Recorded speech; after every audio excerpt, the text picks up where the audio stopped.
what does COVID mean to real estate? Right? What is the larger economy going to mean to real estate, and why do we care? Right? So let's talk with some numbers. Okay, so currently the unemployment is at, I have my notes here, just so you know, it's what I'm looking at. I'm looking at my notes over here because I can't remember everything in my brain. Currently, unemployment is at 14.7% in April, right? UCLA forecasted that employment would go to 13%, and that would have been in the fourth quarter. But we're not in the fourth quarter. We're still at the end of the third quarter, beginning of end of the second quarter, beginning of the quarter, and we're already at 14.7% unemployment.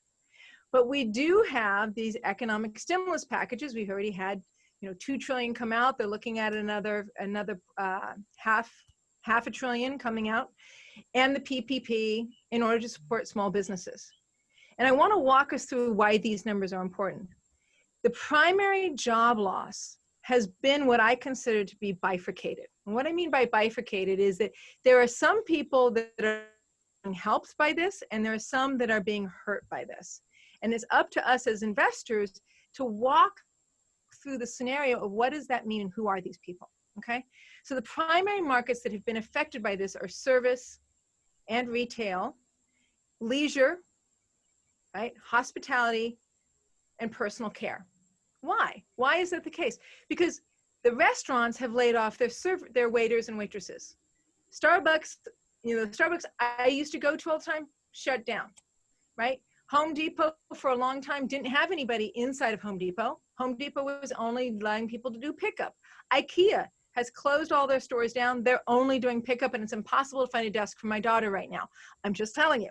Right? The real world effect of all of this stuff walking through is that there's a whole segment of jobs that have been furloughed, thus the high unemployment, thus the economic stimulus to people who are workers. Right? I got my stimulus check. I was happy and grateful to receive it. So what does that mean to us though? Right? So so that's one part. Let me go to the other part, which is the people that are still working are I'll give you another example. Nationwide sent out 20,000 computers to all of their employees so their employees could work from home, right? Kaiser has kept all their full-time doctors, but have furloughed their part-time medical staff, right? Bank of America sent encrypted routers to all the people in their call centers so that people from their call centers could work from home. So it really is bifurcated in that the size of the business is affecting whether or not that business is still going to be in existence in 3, 4, 5, 6 months. And whether or not they're still going to have employees in 3, 4, 5, 6 months. So people who work for larger companies have a better chance of making it through this. People who work for smaller companies. Let's talk about smaller companies. So some more statistics, because that's what I like talking about is statistics, right? 53% of our workforce is employed by small businesses. According to SBA, small businesses, 500 employees or less. In and among those 53, 95% of those employees are employed by businesses that have less than 10 employees. So you take 53% of the employment population, multiply by 95%, that's still about 49%, 47% of our population is employed by businesses that have 10 employees or less. They don't have as much capital to be able to furlough the employees for a longer period of time. So that's one bifurcation. Size of business being able to maintain employees and being able to maintain their stores and their storefronts. Okay, that's one. The second bifurcation, or the second difference, is who was allowed to stay open and was considered critical to care and during the shelter at home, and who was shut down. I know a dog kennel owner who's going to be going out of business next month. Dog kennels was not considered an essential business. Kaiser Permanente, not going to go out of business. JCPenney's retail has just filed for bankruptcy. So when you start bifurcating based upon type of business, okay? So I'm walking you through a pathway of thinking. Now, what does this mean to us as investors? who are your tenants if you own retail, if you own, sorry, not if you own, if you own rental properties? Who are your tenants? What are you next to? What primary factory are you counting on? Are you counting on Las Vegas? Are you counting on luxury and travel? Are you Fountain Square in Indianapolis, which is where my properties are, close to Fountain Square? And I'm counting on the Field Stadium, which has gatherings of 10,000 people. The Field Stadium is not having gatherings. But I'm also next to a nursing, a medical center that is still holding nursing intensives that people are showing up for. So how is that going to affect your holdings? Are you retail? If you're in retail, do you own a Class C strip mall that has nail care products, nail care center, maybe somebody who sells hair products that is a small chain, not a large chain, and isn't anchored by a Starbucks, Jack in the Box, Carl's Jr., right? Kentucky Fried Chicken.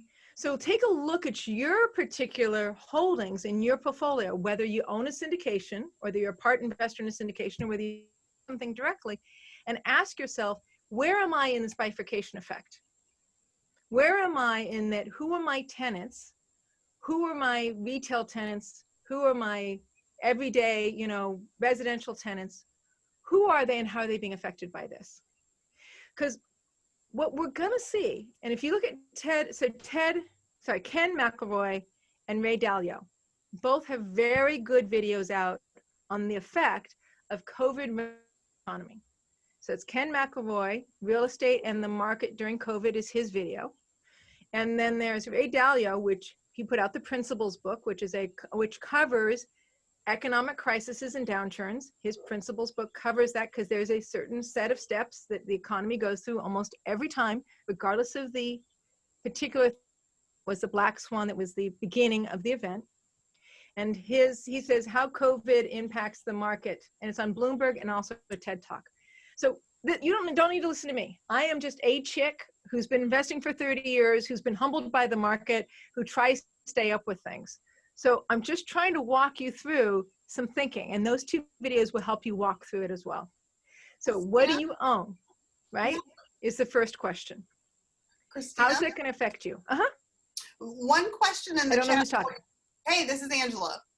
Hi, Angela. Oh, there you are. Hi. Yeah, there I am. One question in the chat, railroad companies. Can you explain that? I don't have any data on railroad companies. I'm sorry.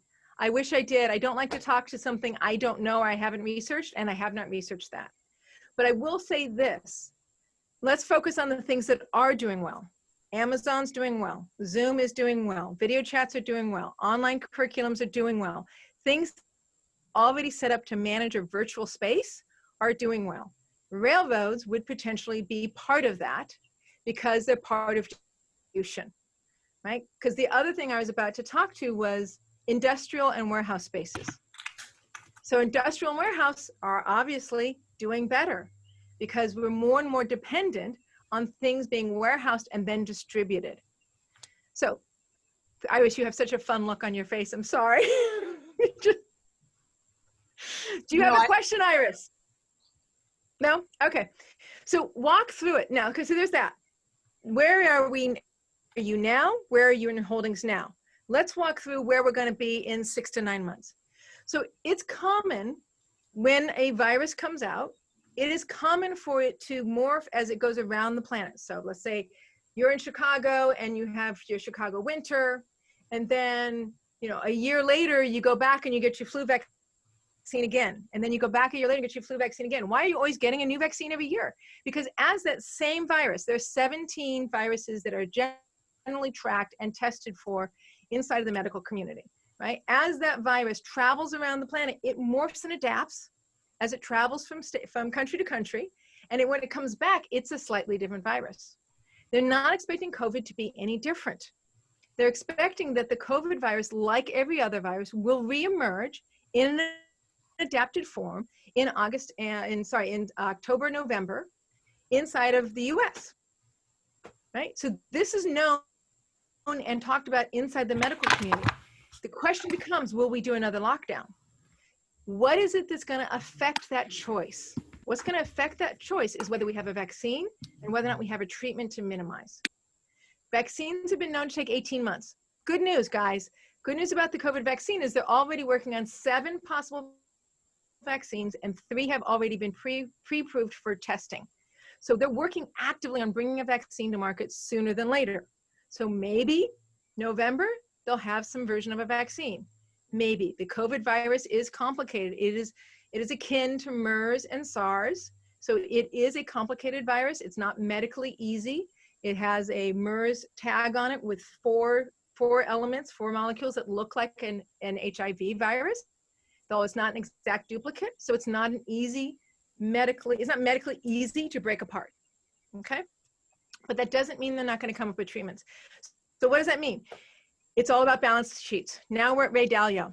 People who can make it through the first half, small businesses that can make it through the first half, that can make it through the first round of the virus, can they make it through another potential lockdown in November, in October and November? That affects real estate. It affects your renters, but it also affects retail. It affects people being able to pay their mortgages, single families. So go to Ken McElroy. He talks about the ripple effect, right? It starts here. It starts with unemployment, and then it goes to stimulus, and then it moves from, sorry, I'm trying to imagine ripples in a pond. Imagine ripples in a pond, like this, guys, right? So it goes through and starts with unemployment, then stimulus, then we're gonna start having defaults. And he suspects defaults are gonna be topping out in 8 to 9 months, right, from the initial event in February. And then he believes they're going to be buying opportunities because we're going to see REOs on the market in about 12 months. Now, I'm already seeing buying opportunities in the market. I already saw somebody one of my clients bought a house in Solvang that was on the market for 2.6 and then was put on the market for 2.4, and they just got it under contract for 2 million. So I'm already seeing people who are needing to sell. The real estate market's been holding itself pretty solid, right? So I'm seeing some good chats go through. Real estate market's holding itself pretty solid because there's a lack of demand, but there's also a lack of supply. People don't really want people walking through their homes. They don't want COVID walking through their house. People are holding still, right? So real estate hasn't had a chance to move enough to show the downturn that's potentially coming. But if we have a second round, which we will have some version of a second round, it's a question of how severe the lockdown will be, right? Based upon treatments, based upon vaccinations, and based upon tolerance. So a newer opinion I'm hearing in the economic waves is that we as Americans may not tolerate another lockdown. We may just go, forget it. No, come November, we're sorry, we're going shopping. We're sorry, but we're going out to the movies. We are continuing to live our life, maybe with masks and gloves and 6 feet worth of distance, but we may not tolerate another shutdown. So here's my thought. I believe of the businesses that are small businesses that are out there that employ 53% of the workforce. That's the word, of the workforce. We're probably going to see a fourth to a third of those shut down. That alone will create the sense of economic recession and loss in GDP. So will there be a downturn? Probably. Will there be REOs on the market? Yes. What industry will those REOs, what asset classes and types will they be? Some single family, some apartment buildings. Not going to be storage, guys. Storage is going to fly through this. Storage is going to do great because what are businesses going to do when they shut their doors? What are people going to do when they move from a single family to an apartment building? They're going to do storage. Mobile home parks are going to probably do okay. Not great, but okay, because again, it's a step down. If you're looking for apartment buildings, remember we talked about the lower end jobs are the ones that are going to be having a harder time. But if you can snatch those up, those are also going to be the particular jobs that eventually will recover. They're the first people that will be rehired if we stay open. So don't be afraid, but look for the opportunity. So, okay, I'm going to stop there because I think that's a lot of information that people might have questions about, and it is 6:36. Christina, fabulous. Fabulous information. There are just a couple of questions. One, we want to know how to connect with you online. You had mentioned your Twitter tags, and I know you've been around for a while, but can you share or put that in the chat? We'd love to continue following you. Sure. I can't do that while I'm answering your question. Can I do it when we're done answering questions? Most Because definitely. I have to look it up. I know it's Ground Level Con. I believe it's Ground Level Con, but if you also just look up Christina Suter, you'll probably find me in the Twitter chats. So Suter, S-U-T-E-R. It's also on my nameplate on my window here. So yes, I'm happy to share my Tuesday tweets, my economic focus. I think it's important that we keep staying focused on the larger tide we exist inside of.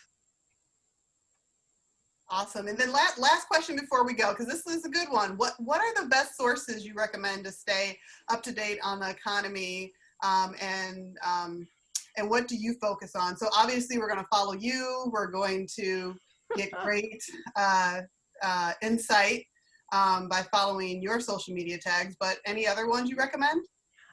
You know, I'm into, I'll be really honest. CNN, I do Bloomberg, I do New York Times, The Economist. I also do Fox News because they give me 15 minutes, right? They give me the whole news in 15 minutes when I'm driving around. I also have watched or kept track of Shadow Statistics, and DQ News, and D Short are alternative sources that I listen to.